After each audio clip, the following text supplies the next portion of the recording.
Hello friend, नमस्कार। स्वागत है आपका आज हमारे इस YouTube चैनल में।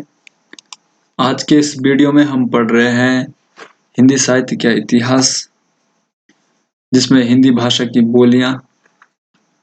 कल तक की वीडियो में हम आधुनिक भारतीय आर्य भाषा को पढ़ चुके हैं, जिसमें उसकी बोलियों के बारे में हम पढ़ चुके हैं। आज का हमारा जो टॉपिक है वो लिपि पर है। पंडित कामता प्रसाद गुरु के अनुसार लिखित भाषा में मूल ध्वनियों के लिए जो चिन्ह मान लिए गए वे वर्ण कहलाते हैं। वर्ण में हम क, ख, ग कुछ भी ले सकते हैं, ठीक है।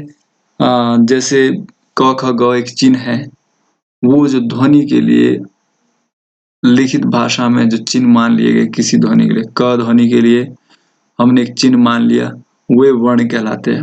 और जिस रूप में वे लिखे जाते हैं उसे लिपि कहते हैं। लिपि का जो विकास है निम्न अवस्थाएं हैं: चित्रलिपि, प्रतीक लिपि, भावलिपि, ध्वनि लिपि। इन चार अवस्थाओं से होते हुए लिपि का विकास हुआ। और ध्वनि लिपि से दो लिपियों का विकास हुआ: अक्षरात्मक, सैम्बलिक और अल्फाबेटिक, वर्णात्मक। भारत की सारी लिपियां अक्षरात्मक है, जबकि रोमन लिपि वर्णात्मक लिपि है। भारत में प्राचीन समय में 3 लिपियां प्रचलित थी, जिसमें सिंधु घाटी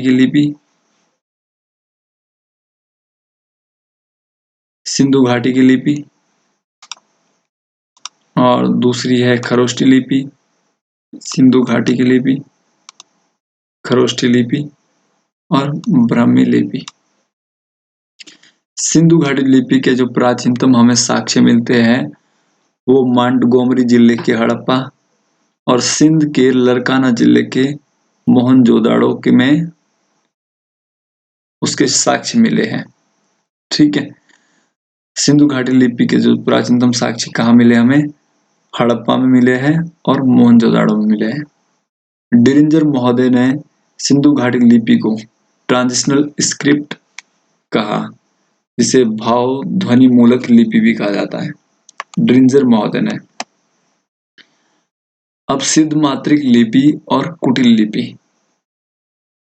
सिद्ध मात्रिक लिपि जिसे कुटिल लिपि भी कहा जाता है, इसको 2 भागों में बांटा जाता है: देवनागरी लिपि, जिसका विकास 9वीं सदी में हुआ, और शारदा लिपि, जिसका विकास 10वीं सदी में हुआ। सिद्ध मात्रिक लिपि जिसे कुटिल लिपि भी कालांतर में कहा गया, उस सिद्ध मात्रिक लिपि को डॉक्टर बुलर ने न्यून कोणीय लिपि नाम दिया। क्या नाम दिया? न्यून कोणीय लिपि। सन 588 से 589 ईस्वी का बोध गया का अभिलेख हमें सिद्ध मात्रिक लिपि में ही प्राप्त हुआ है। अब देवनागरी लिपि किस तरीके से अपने विकसित रूप में आई, इसके बारे में हम आगे पढ़ते हैं। ब्राह्मी की उत्तरी शैली से 4वीं से 5वीं सदी में गुप्त लिपि आई। ब्राह्मी लिपि से गुप्त लिपि का विकास हुआ 5वीं सदी में। गुप्त लिपि से 6ठी सदी में कुटिल लिपि, जिसे सिद्ध मात्रिक लिपि भी कहा जाता है, विकसित हुई। और इसी सिद्ध मात्रिक लिपि से 9वीं सदी के लगभग नागरी के प्राचीन रूप का विकास हुआ, जिसे प्राचीन नागरी भी कहा जाता है। इसे हम नागरी लिपि भी कहते हैं।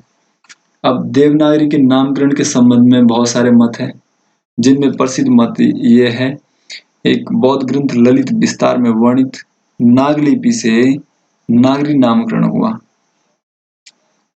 कुछों का मानना है नगरों में प्रचलित होने से इसे देवनागरी नाम पड़ा।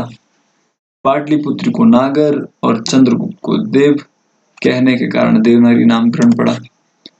डॉक्टर धीरेन्द्र वर्मा के अनुसार मध्य युग के स्थापत्य की एक शैली का नाम नागर होने से इसे नागरी नाम पड़ा। देवनागरी का सर्वप्रथम जो प्रयोग है गुजरात के राजा जयभट्ट 7वीं से 8वीं सदी ईस्वी के एक शिलालेख में हुआ। ठीक है, देवनागरी का जो सर्वप्रथम प्रयोग कहाँ हुआ? गुजरात के राजा जयभट्ट की 7वीं से 8वीं सदी में। देवनागरी की क्या विशेषता है? यह सबसे पहले इसकी विशेषता कैसी है? अक्षरात्मक लिपि है। और देवनागरी में वर्ण के लिए क्या होती है? ध्वनि होती है, अर्थात प्रत्येक अक्षर उच्चरित होते हैं। प्रत्येक अक्षर का क्या उच्चारण होता है। देवनागरी की वर्णमाला जो वर्ण क्रम है वो वैज्ञानिक है। इसमें क्या क्या सुधार हुए हम देखेंगे। सर्वप्रथम बाल गंगाधर तिलक ने सन 1904 में अपने पत्र केसरी के लिए 1926 टाइपों की छटाई करके 190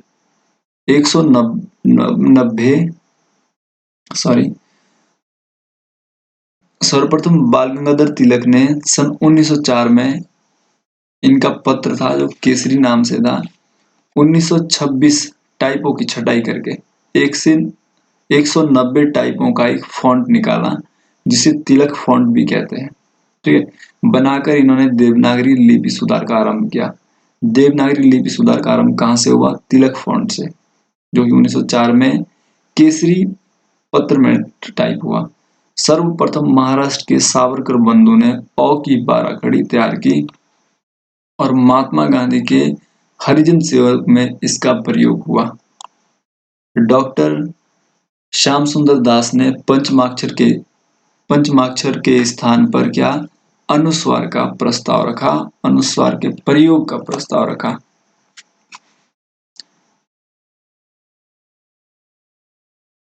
हिंदी साहित्य सम्मेलन के इंदौर के 24वें अधिवेशन में सन 1935 में हिंदी साहित्य सम्मेलन 1935 में इंदौर का 24वां अधिवेशन था, जो महात्मा गांधी के सभापतित्व में, उसके सभापति कौन थे? हिंदी साहित्य सम्मेलन 24वां अधिवेशन के महात्मा गांधी की अध्यक्षता में, इनकी सभापतित्व में नागरिक लिपि सुधार समिति का गठन हुआ।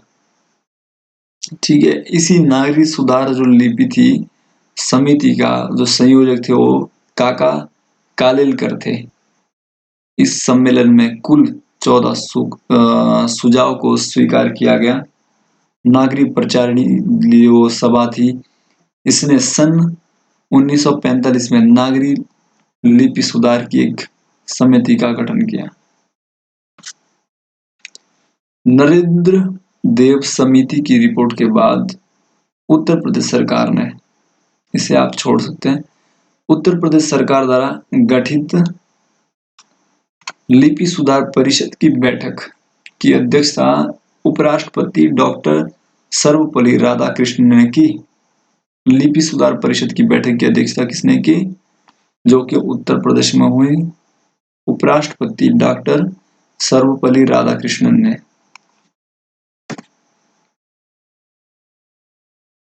दोस्तों आगे का पाठ हम कल पढ़ेंगे। आज तक के लिए हम इतना ही पढ़ना चाहेंगे। तो मैं आपका धन्यवाद देना चाहूँगा कि आपने हमारी वीडियो को देखा। यदि आपको वीडियो पसंद आए तो प्लीज़ इसे लाइक, सब्सक्राइब ज़रूर करना और शेयर करना ना भूलिए। Thank you so much.